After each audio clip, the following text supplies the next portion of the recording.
السلام علیکم پیارے دوستو، آج کی اس ویڈیو میں ہم بیان کریں گے کہ وہ کون سے جانور ہیں جن کی اللہ دعا قبول کرتا ہے، اور اگر کوئی ان پر ظلم کرے تو اللہ ان کی بد دعا بھی فوراً قبول کرتا ہے۔ حضرت سلیمان اللہ کے پیغمبر تھے اور حضرت داؤد کے فرزند تھے۔ حضرت داؤد کے انتقال کے بعد حضرت سلیمان کم عمری میں ہی تخت نشین ہو گئے اور ان کا سلسلہ نسب حضرت ابراہیم سے جا ملتا ہے۔ اللہ نے ان کو بہت سے معجزات عطا کیے تھے، جن میں سے چند ایک کچھ یوں ہیں۔ ایسی بادشاہت جو ان سے پہلے کبھی کسی کو نصیب نہیں ہوئی تھی۔ انسانوں کے علاوہ جن اور شیطان کو بھی ان کے تابع کر دیا گیا تھا، یہاں تک کہ ہوا کو بھی ان کے تابع کر دیا گیا تھا۔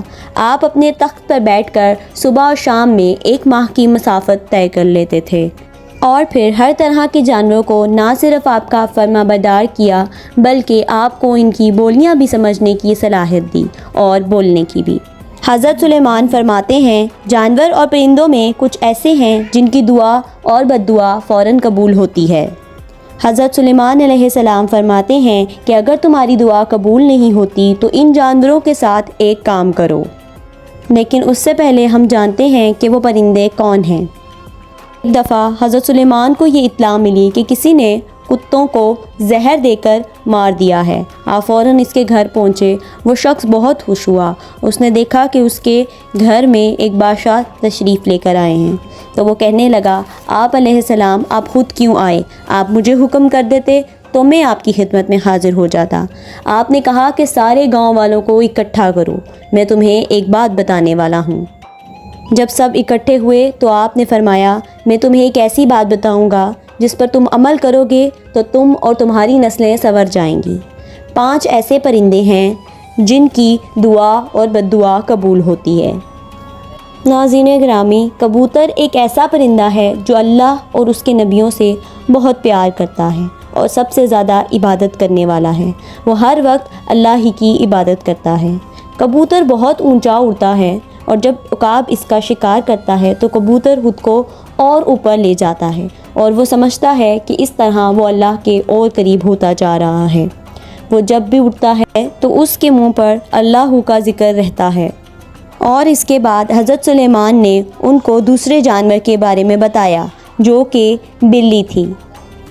حضرت سلیمان نے بلی کے لیے فرمایا کہ میں نے بے شمار لوگوں کو دیکھا ہے جنہوں نے اللہ کی یاد میں دن رات گزارے ہیں۔ ان لوگوں کی دعاؤں کو اللہ اتنا قبول نہیں کرتا جتنا بلی کی دعا کو کرتا ہے۔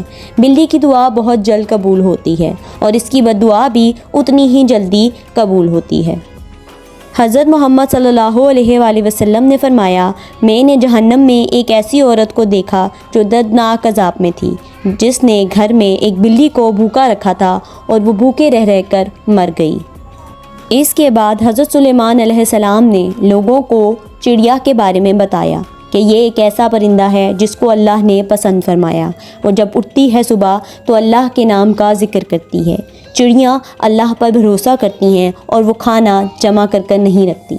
وہ یہ سوچتی ہیں کہ اللہ ان کے لیے کافی ہے اور ان کو کھانا اور رزق جمع کرنے کی ضرورت نہیں ہے۔ اس کے بعد حضرت سلیمان علیہ السلام نے لوگوں کو بتایا کہ جو لوگ چونٹی کو مارتے ہیں اللہ ان کے رزق میں کمی فرماتا ہے، کیونکہ چونٹیوں کو مارنے سے رزق میں کمی آتی ہے۔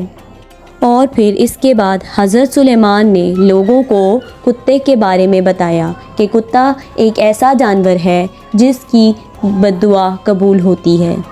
لوگ کتے کو نجاست سمجھتے ہیں، لیکن اس کو گھروں کے اندر رکھنا نجاست ہے جس سے فرشتے گھر میں داخل نہیں ہوتے، لیکن اس کو گھر سے باہر رکھا جا سکتا ہے۔ کتے کا ذکر تو قرآن پاک میں بھی آیا ہے۔ تو ناظرین، اس طرح یہ پرندے ایسے ہیں کہ ان کی دعا اور بد دعا قبول ہوتی ہے۔ ہمیں چاہیے کہ ہم کسی بھی جانور کو کوئی نقصان نہ پہنچائیں۔